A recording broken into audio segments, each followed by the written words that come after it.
उपवर्गीकरण होऊ देणार नाही. लातूरात निळ्या वादळाचा सरकारला इशारा. मुख्यमंत्री अनुसूचित जातीचे उपवर्गीकरण करून 2 बलाढ्य जातीमध्ये भांडण लावून आपली पोळी भाजून घेण्याचा मानस आहे. बद्दर समिती ही संविधानिक समिती नाही. त्या समितीचा अहवाल सुद्धा मुख्यमंत्री जाहीर करण्यास तयार नाहीत.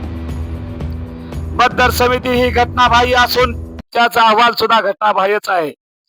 त्यामुळे उपवर्गीकरण जोपर्यंत रद्द होणार नाही तोपर्यंत निळं वादळ शांत बसणार नाही व राजकीय नेत्यांना सुद्धा शांत बसू देणार नाही, असा खणखणीत इशारा यावेळी लातूरात भीम सैनिकांनी शासनाला दिला आहे.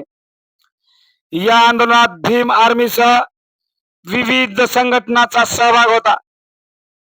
अनुसूचित जातीमध्ये 58 जातीचा समावेश असून या जातीमध्ये उपवर्गीकरण करून तोडा आणि फोडा मग राज्य करा अशी इंग्रजाची नीती हे संघप्रणित भाजप सरकार करीत आहे.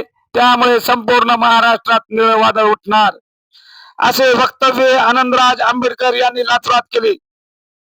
या मोर्चामध्ये आनंदराज आंबेडकर यांच्या मार्गदर्शनाखाली भांती पयानंद यांच्या नेतृत्वात हा महामोर्चा काढण्यात आला असून यामध्ये चंद्रकांत चिकटे, मोहन माने, लक्ष्मण कांबळे, विनोद खटके, बसवंतप्पा उबाळे आदींच्या नेतृत्वाखाली लातूरात निळं वादळ निघालं आणि शासन याची गंभीर दखल घेईल, अन्यथा परिणामाला सामोरे जाईल असाही इशारा यावेळी देण्यात आला.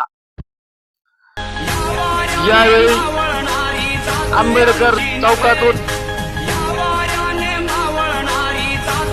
ते शिवाजी चौकापर्यंत निळ्या वादळाच्या रांगा लागल्या होत्या. बघणारे अवाक झाले. राजकीय नेत्यांची तर झोपच उडाली. असं हे निळं वादळ लातूरात थडकलं. विविध भीम सैनिकांनी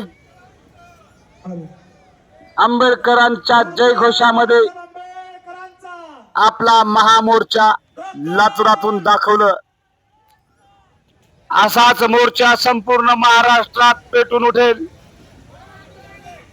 यामध्ये वीएस प्रांतर संघटनेने येणाऱ्या जाणाऱ्यांना पाण्याची सोय केली होती.